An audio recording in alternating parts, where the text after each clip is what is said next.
युवाओं को जन्मभूमि पर मिल रहा रोजगार, सभी युवाओं को जन्मभूमि पर मिल रहा रोजगार। रफ्तार पकड़ ली है बिहार, रफ्तार पकड़ चुका है बिहार, भैया फिर से एनडीए सरकार।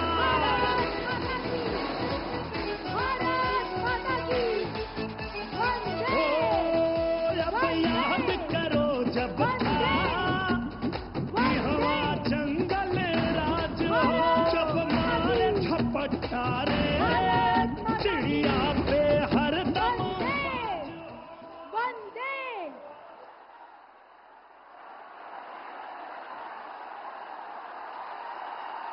आज हमारा अहोभाग्य है, आए मान्य महान, आपका स्वागत है श्रीमान, आपका स्वागत है श्रीमान।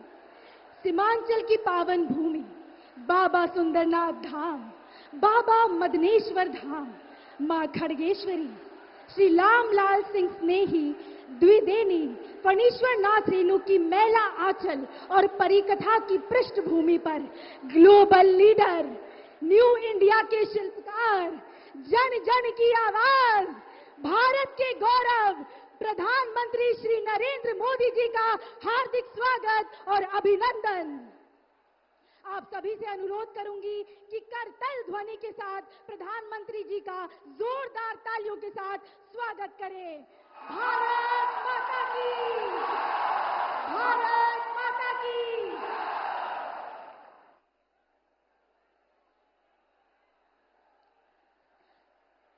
अब मैं निवेदन करूंगी, हमारे अभिभावक लंबे समय से अररिया का प्रतिनिधित्व करने वाले लोकप्रिय सांसद श्री प्रदीप कुमार सिंह जी से और वह मात्र शक्ति से कि वो आए और माननीय प्रधानमंत्री जी का माखाना की माला से स्वागत व बाबा सुंदरनाथ धाम का स्मृति चिन्ह भेंट करें। सब जोरदार तालियों के साथ स्वागत करेंगे, एक साथ बोलेंगे भारत माता की, भारत माता की।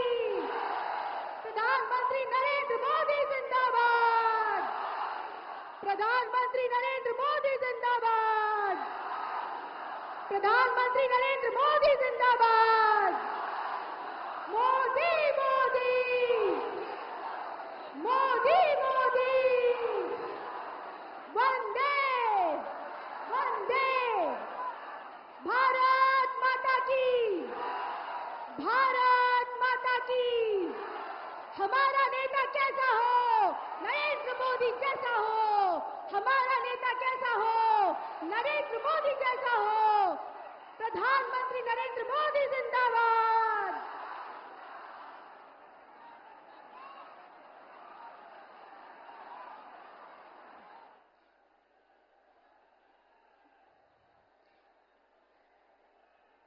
चादर की शीतलता, पाक का सम्मान और मखाने की खुशबू, यही है सीमांचल कोसी की पहचान।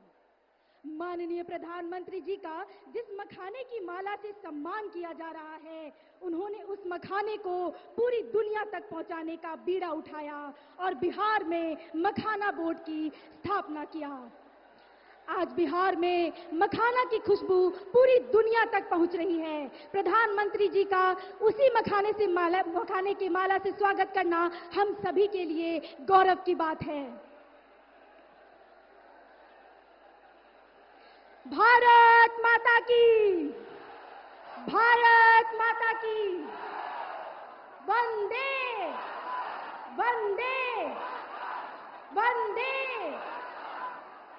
दोस्तों, अब मैं आमंत्रित कर रही हूं केंद्रीय मंत्री और जनता दल यूनाइटेड के नेता माननीय श्री रामनाथ ठाकुर जी को। जोरदार तालियों के साथ इनका स्वागत करिए।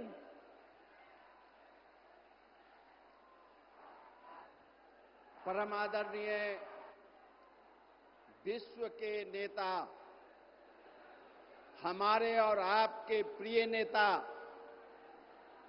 18 माह पूर्व जिस जोश खरोश के साथ आपने भारत दिल्ली की गद्दी पर माननीय श्री नरेंद्र मोदी जी को दिल्ली की गद्दी पर प्रधानमंत्री के रूप में बैठाने का काम किया, मैं अपनी तरफ से और आप सबों की तरफ से उन्हें सादर अभिनंदन करते हैं, सादर स्वागत करते हैं।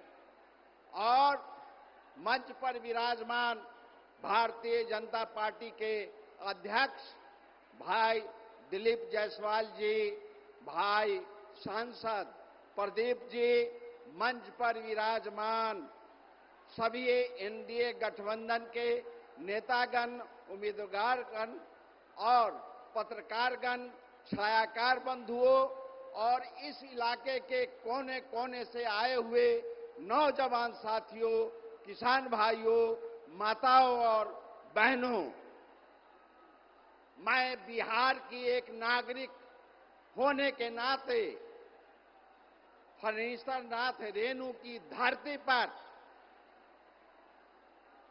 भारत के प्रधानमंत्री श्री नरेंद्र मोदी जी का सादर अभिनंदन करते हैं, सादर स्वागत करते हैं और इन्हें कहना चाहते हैं कि जो कुछ मेरे पास था तुझ तक ले आया हूं, सब कुछ लुटाकर पास तेरे आया हूं। देख देख दामन छोड़ के ना जाना तू, याद रहे इन सब की, यही कहने आया हूं। साथियों, हम शुक्रगुजार हैं कि श्री नरेंद्र मोदी जी 24 तारीख को जननायक कर्पूरी ठाकुर जी की कर्मभूमि और जन्मभूमि पर चुनावी शंखनाद की शुरुआत की। मैं अपनी तरफ से, अपने परिवार की तरफ से और बिहार की शोषित, पीड़ित, दलित, लांछित की तरफ से मैं कृतज्ञता ज्ञापित करता हूं। आप जिस तरह बिहार की उन्नति के लिए, बिहार की प्रगति के लिए, बिहार के विकास के लिए आप जिस तरह बिहार को अपना योगदान दे रहे हैं, सिर्फ योगदान नहीं दे रहे हैं, विकास के पथ पर आगे ले चलने का काम कर रहे हैं, मैं अभिभूत हूं। बिहार की जनता इसे देखकर आपके प्रति बहुत अभिलाषा पूर्ण दृष्टि से देख रही है।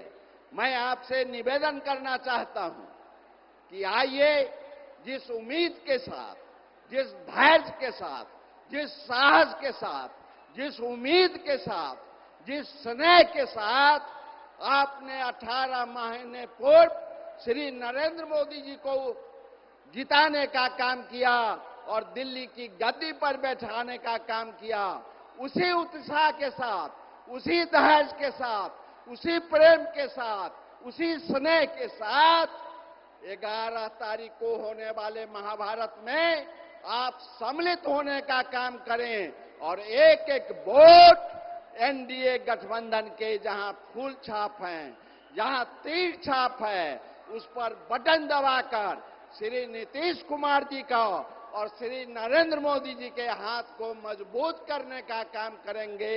इन्हीं चंद शब्दों के साथ मैं अपनी बात खत्म करता हूं। जय हिंद, जय भारत। आपका बहुत बहुत धन्यवाद। आम जन का विश्वास है मोदी, गरीब की आस है मोदी, मोदी है तो मुमकिन है, मोदी से ही मुमकिन है। वंदे मातरम। भारत माता की, भारत माता की। अब मैं उनको आमंत्रित करना चाहती हूं बड़े आदर व सम्मान के साथ, जिनका हम सभी बेसब्री से इंतजार कर रहे हैं। आइए करतल ध्वनि के साथ स्वागत व अभिनंदन करते हैं जन जन के नेता, हमारे यशस्वी प्रधानमंत्री माननीय श्री नरेंद्र मोदी जी का। प्रधानमंत्री जी, आपसे निवेदन है कि अपने ओजस्वी विचारों से अभिसिंचित करने की कृपा करें। माननीय प्रधानमंत्री जी। भारत माता की, भारत माता की, भारत माता की। अररिया के ई पावन माटी पर मौजूद सब्बे भैया बहन आप बुजुर्ग जन के हम प्रणाम करी छे।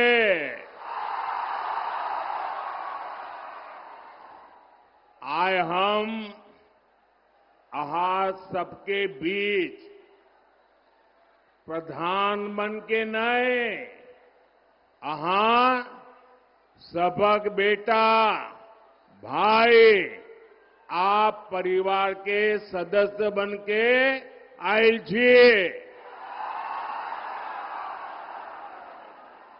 साथियों, खड़गेश्वरी महाकाली, मां पूरनदेवी,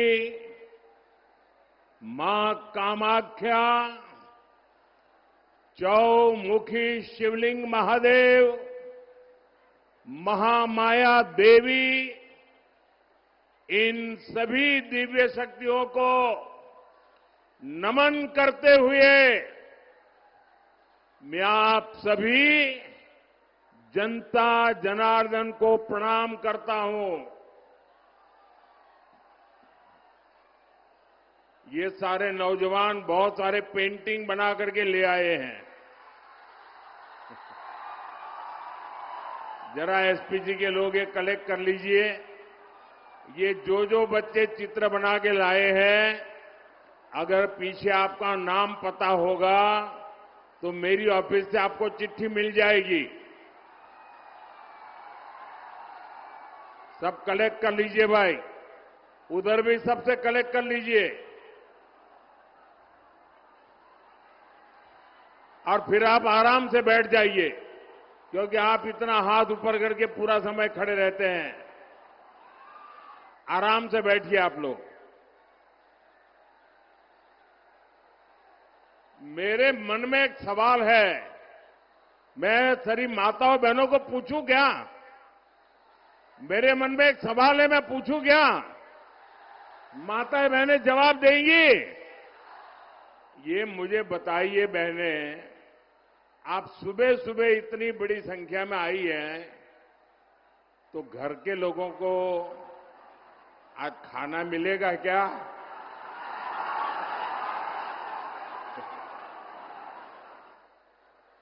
या तो आप सुबह 4 बजे उठ के खाना पकाया होगा, लेकिन आप क्या, ये प्यार, आपके आशीर्वाद, शायद ऐसा सौभाग्य बहुत कम लोगों को मिलता होगा। मैं माताओं बहनों आपको फिर से प्रणाम करता हूं। मैं देख रहा हूं कि इतना बड़ा पंडाल बनाया है। ये तो मैं एक तो आप लोगों की हिम्मत को दाद देता हूं। कोई इतना बड़ा पंडाल बनाने की हिम्मत नहीं करता, सोचता है लोग आएंगे कि नहीं आएंगे। आपने इतना बड़ा पंडाल तो भर दिया, लेकिन मैं देख रहा हूं जितने लोग पंडाल में हैं, उससे ज्यादा बाहर है।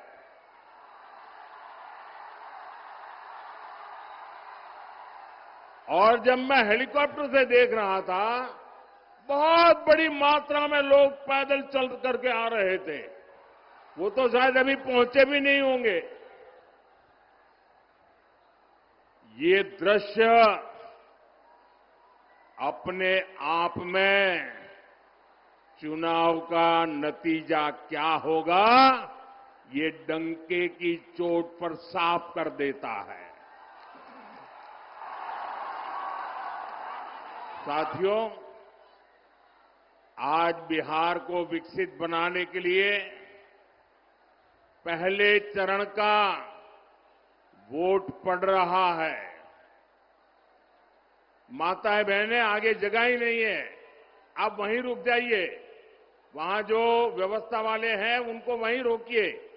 मुझे क्षमा करना, जगह नहीं है, आप शायद मुझे देख नहीं पाते होंगे, मैं इसके लिए आपकी क्षमा मांगता हूं, लेकिन आप जहां हैं वहीं रुकिए।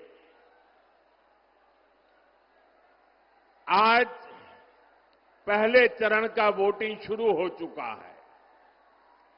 सोशल मीडिया पर बिहार के अलग अलग कोने से शानदार तस्वीरें आ रही हैं।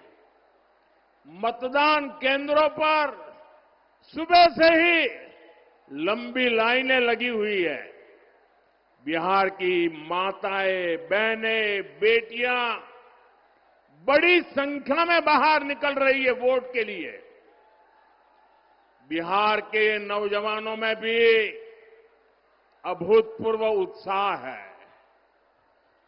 मैं सभी मतदाताओं का अभिनंदन करता हूं। मेरा विनम्र आग्रह है, जिन साथियों ने अभी तक मतदान नहीं किया है,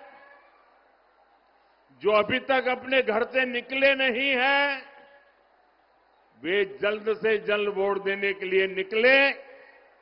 साथियों, आज पूरे बिहार से एक ही आवाज आ रही है, एक ही आवाज आ रही है। फिर एक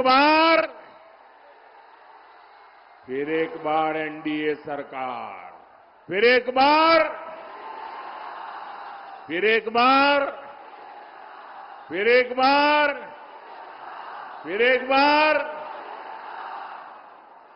बार सुशासन सरकार।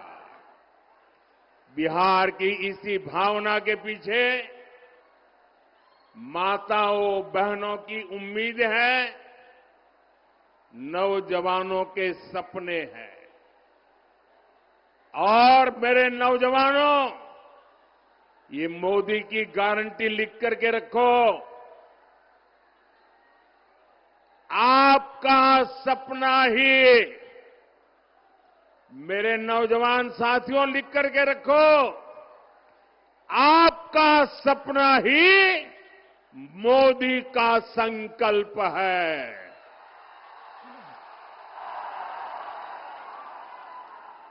जंगल राज वाले खुद को आपका माई बाप कहते थे, अपने आप को शहंशाह मानते थे। ये तो मोदी है, मेरा माई बाप आप जनता जनार्दन है, आप ही मेरे मालिक है, आप ही मेरा रिमोट कंट्रोल है। 140 करोड़ देशवासी, यही मेरा परिवार है, यही मेरे मालिक है।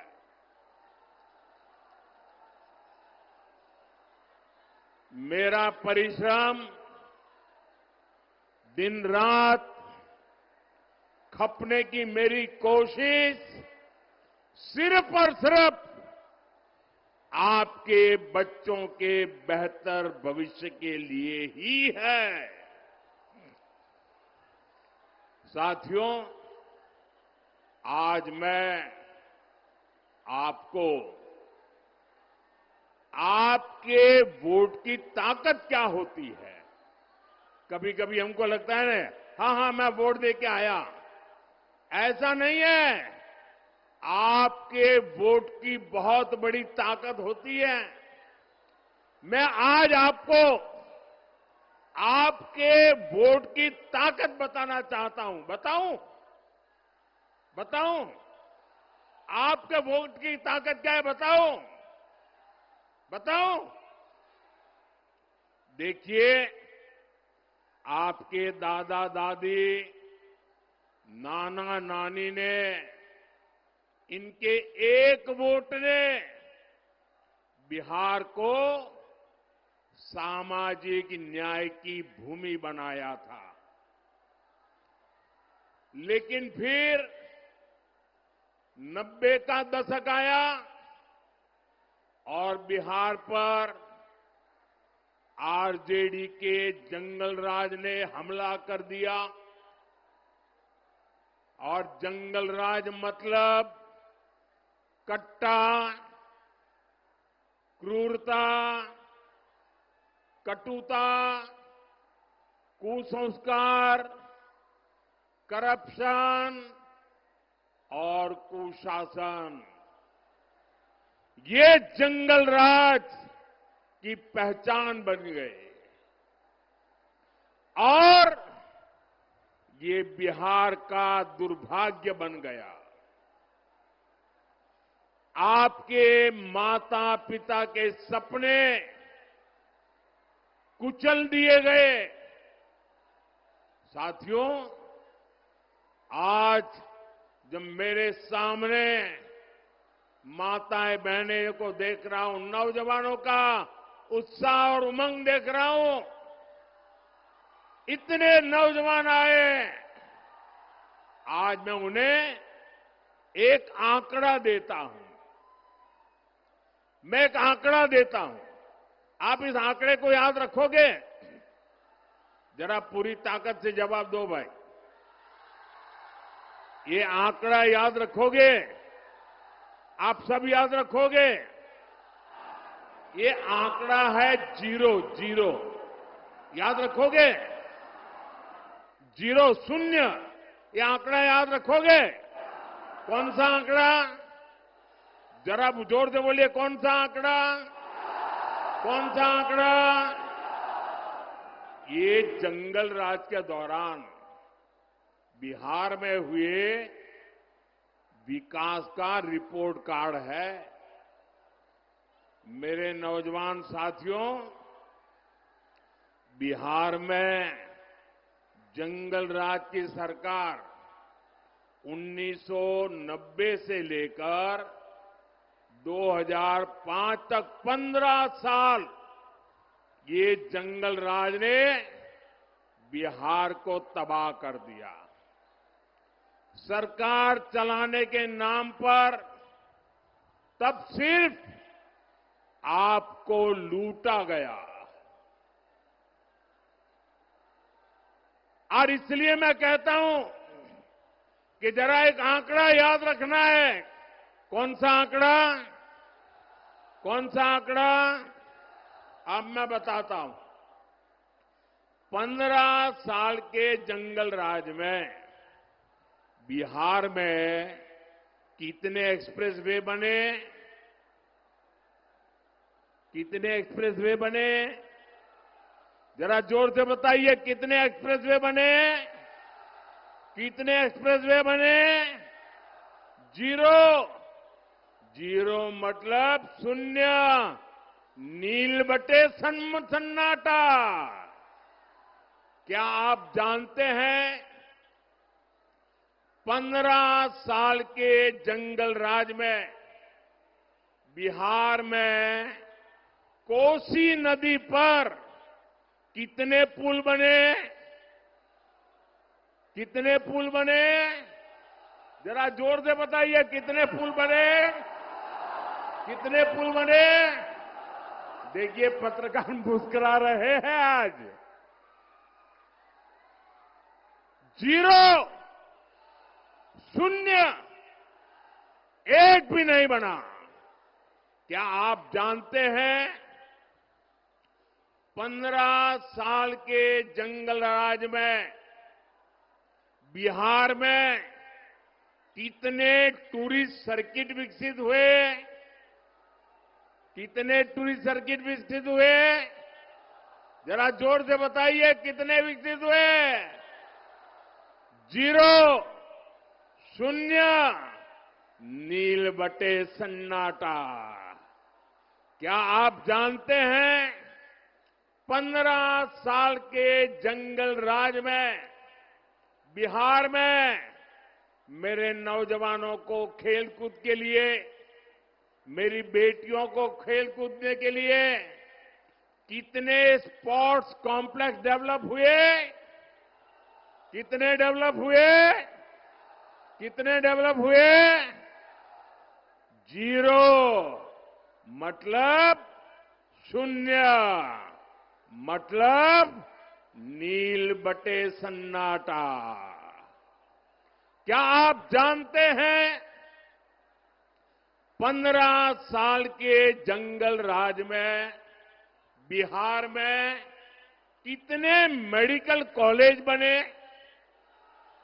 जंगल राज में कितने मेडिकल कॉलेज बने? जरा जोर से बताइए कितने मेडिकल कॉलेज बने?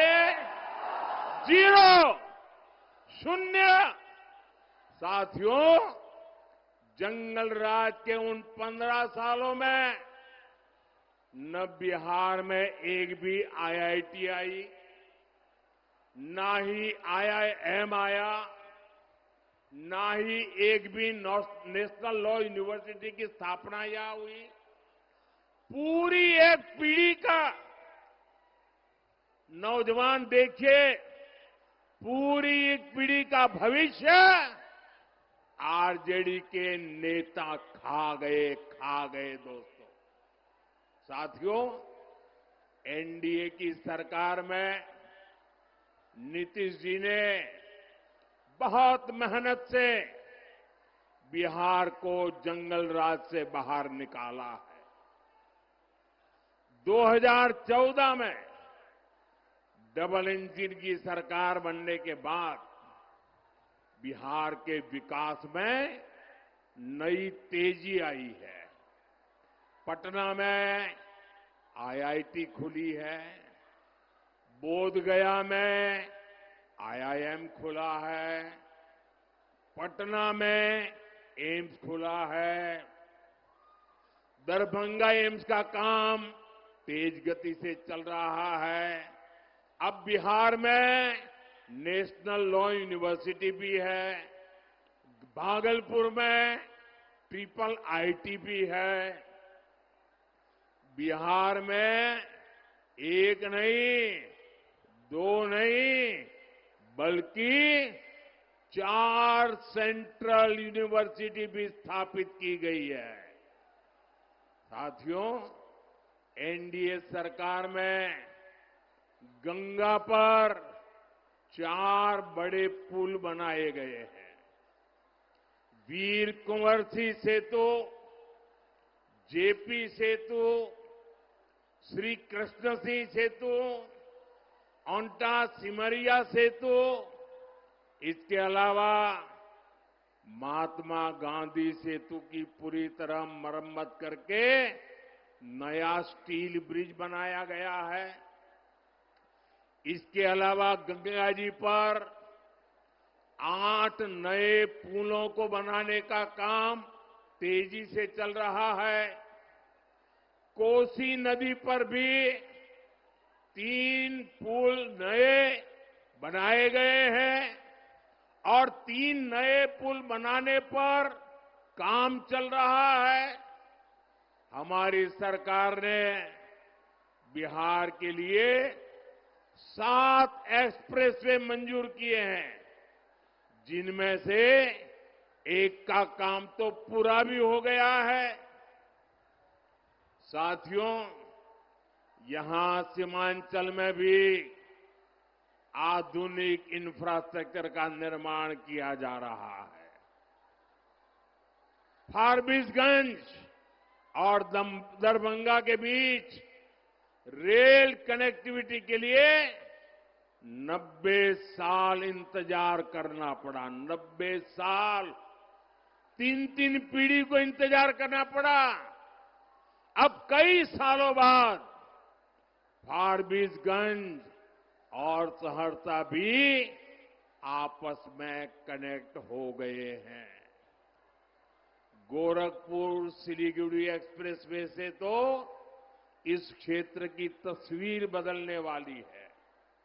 ये सारा उदाहरण बताते हैं कि बिहार का विकास अगर कोई कर सकता है तो एनडीए कर सकता है। भाजपा के साथ पूरी एनडीए की टीम मिलकर के कर सकती है। साथियों, और इसलिए हमें अपने नौजवानों को, अपनी बेटियों को, अपने नागरिकों को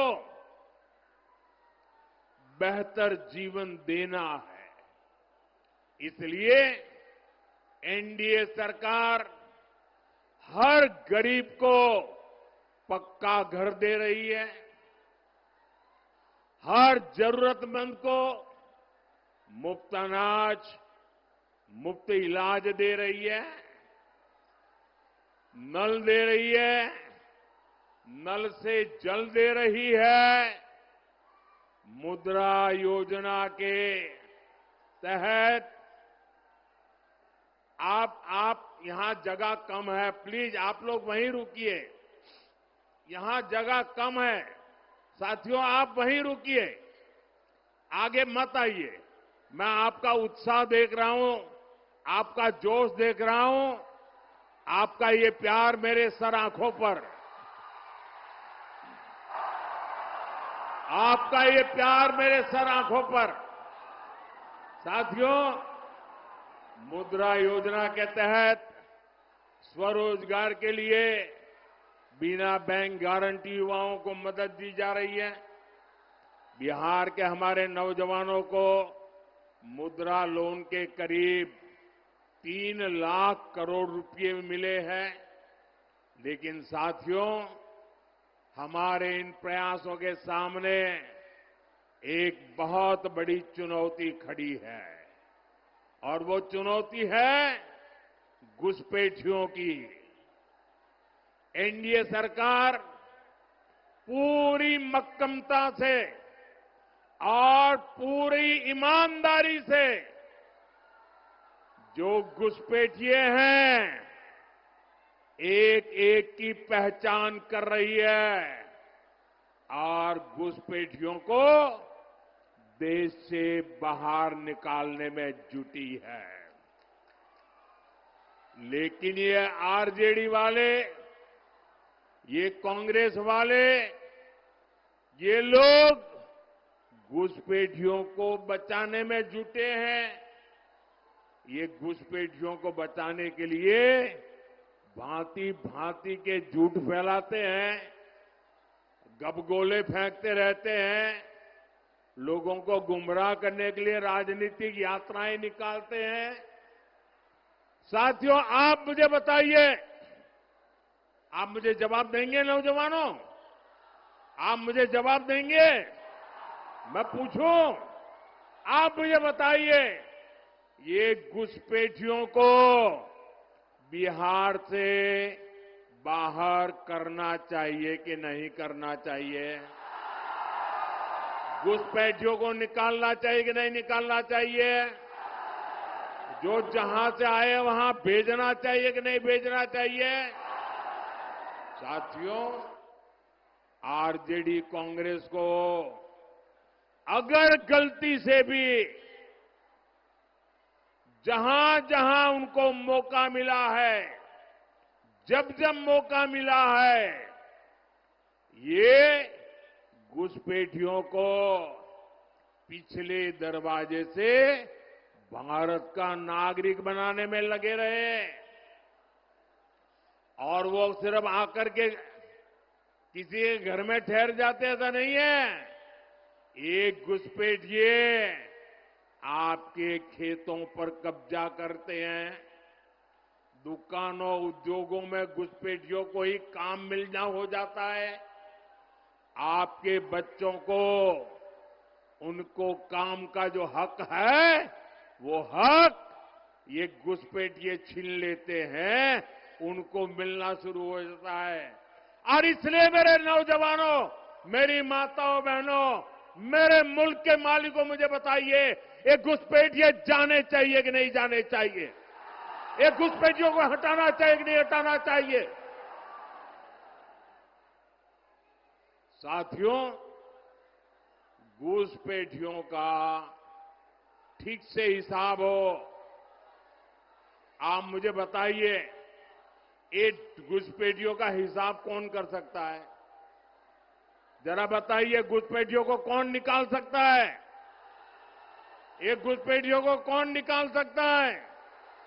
ये घुसपैठियों को कौन निकाल सकता है? ये घुसपैठियों को कौन निकाल सकता है? मोदी नहीं, आपका एक वोट निकाल सकता है। आपका वोट, आपके वोट की ताकत है, वो घुसपैठियों को निकाल करके रहेगी। और इसके लिए एनडीए की डबल इंजन सरकार बहुत जरूरी है। साथियों, कांग्रेस हो, आरजेडी हो, इन्हें देश की सुरक्षा से कोई मतलब नहीं है। इन्हें देश की आस्था से भी कोई मतलब नहीं है। इसलिए सब लोग हमारी आस्था, हमारी संस्कृति का भी अपमान करते हैं।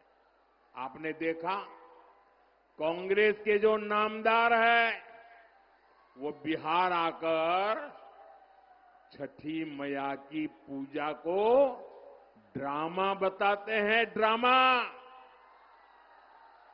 क्या ये छठी मैया का अपमान है कि नहीं है? हमारी आस्था का अपमान है कि नहीं है? हमारी माताएं बहनें छठी मैया की आराधना में कितनी तपस्या करते हैं, तब करती है, पानी तक नहीं पीती।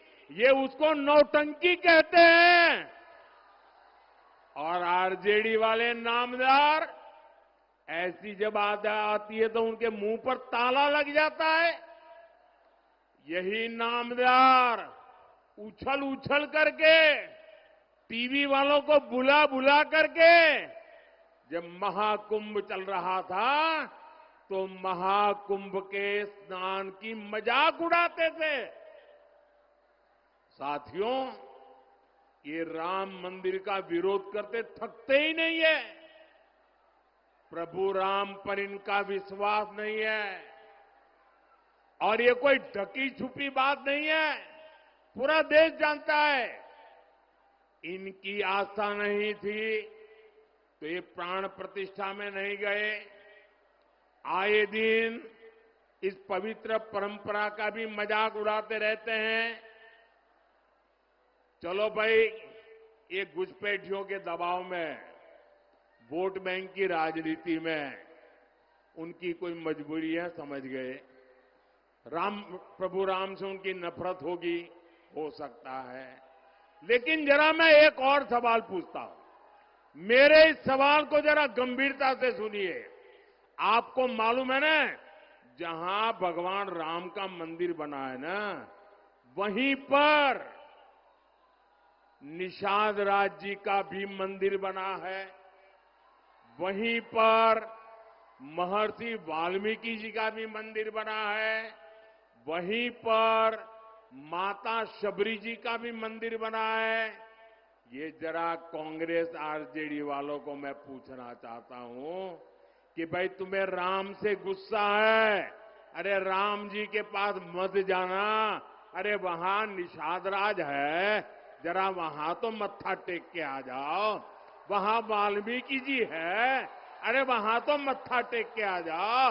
वहां माता शबरी है, अरे वहां तो चरण छू के आ जाओ। इनको निषाद राज से, महर्षि वाल्मीकि जी से, माता शबरी से भी ऐतराज है। इससे पता चलता है कि ये लोग दलितों, पिछड़ों से कितनी नफरत करते हैं। साथियों, एनडीए का एक ही संकल्प है, सबको पढ़ाई, सबको दवाई, सबकी कमाई, सबकी सुनवाई, और जहां पानी नहीं है खेतों में, वहां सिंचाई। एनडीए सरकार में इसी मंत्र पर चलते हुए हम कोसी और मेची नदी को जोड़ रहे हैं। हजारों करोड़ रुपए की योजना बनाई गई है। लक्ष्य यही है कि बाढ़ की चुनौती कम हो और किसानों को सिंचाई की सुविधा मिल सके। साथियों, यहां बहुत बड़ी मात्रा में दाल उगाई जाती है। हमारी सरकार ने दलहन किसानों के लिए बहुत बड़ी योजना बनाई है। इससे दलहन किसानों को बहुत लाभ होगा। अब तो आपकी सेवा में नया राष्ट्रीय मखाना बोर्ड भी है। ये मखाना की खेती को नई बुलंदी देने वाला है। साथियों, यहां इस क्षेत्र में जूट की भी काफी खेती होती है। जूट किसानों के लिए जितना हमारा सरकार कर रही है उतना पहले कभी नहीं हुआ।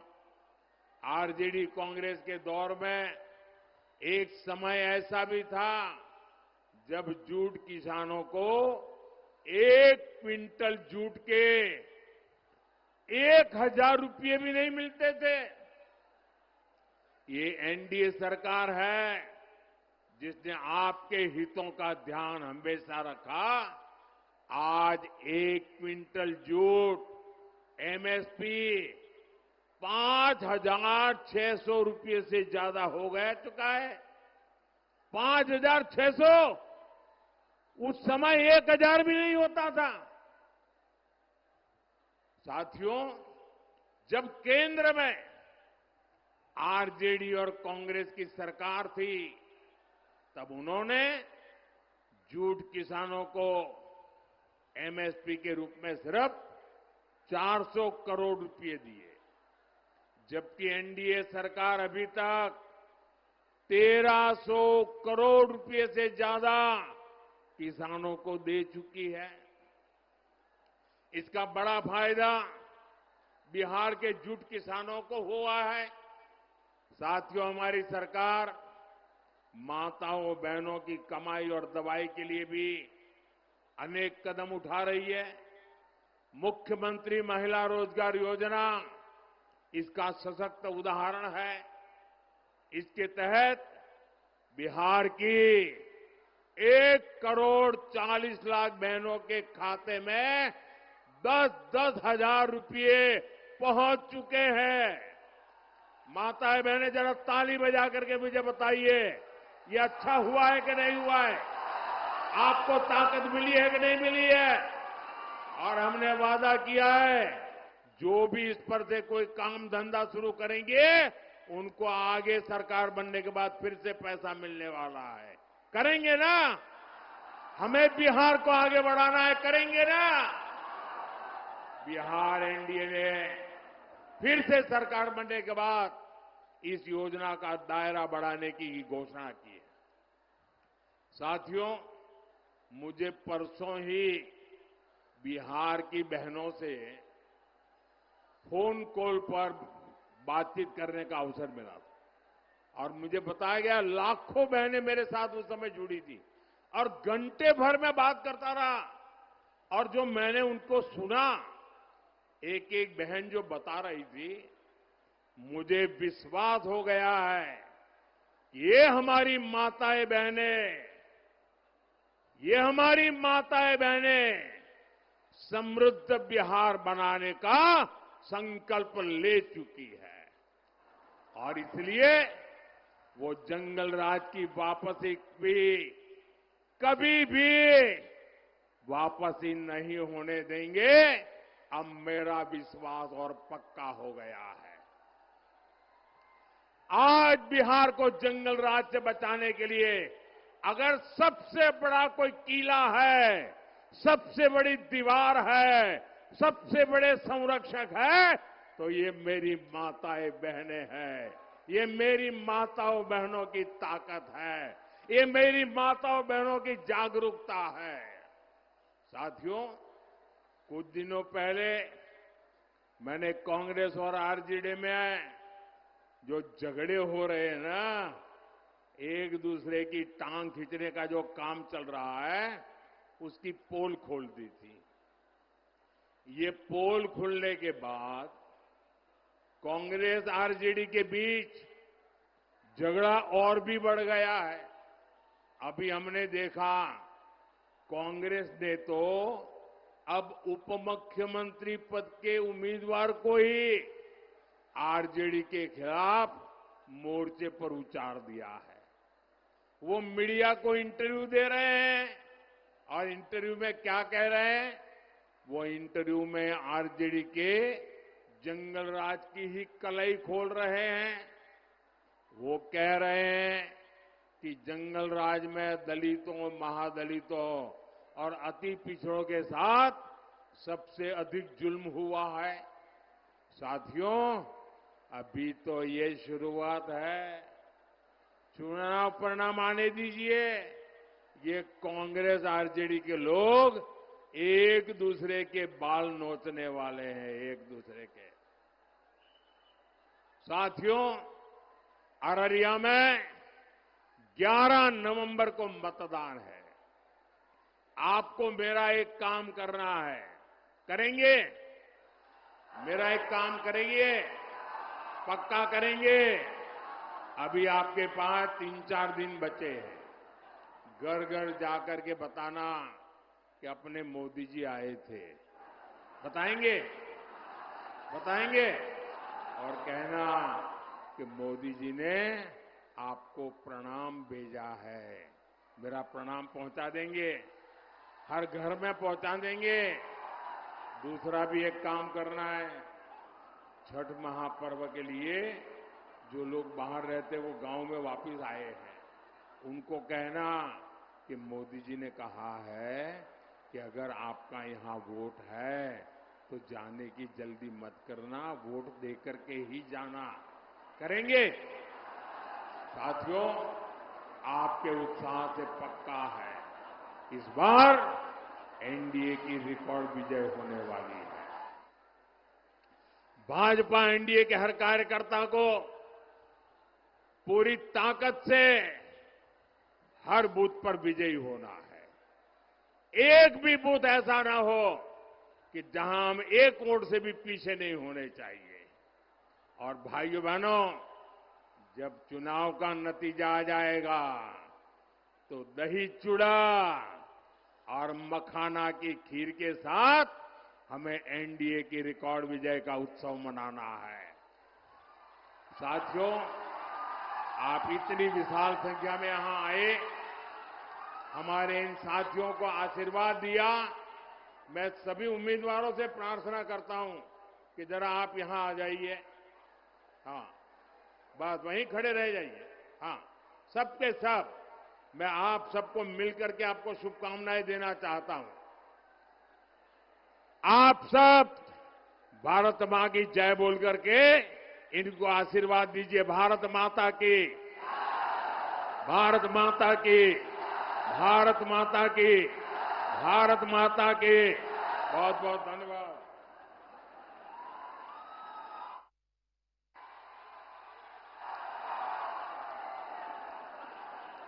भारत माता की, भारत माता की, वंदे वंदे, भारत माता की, भारत माता की।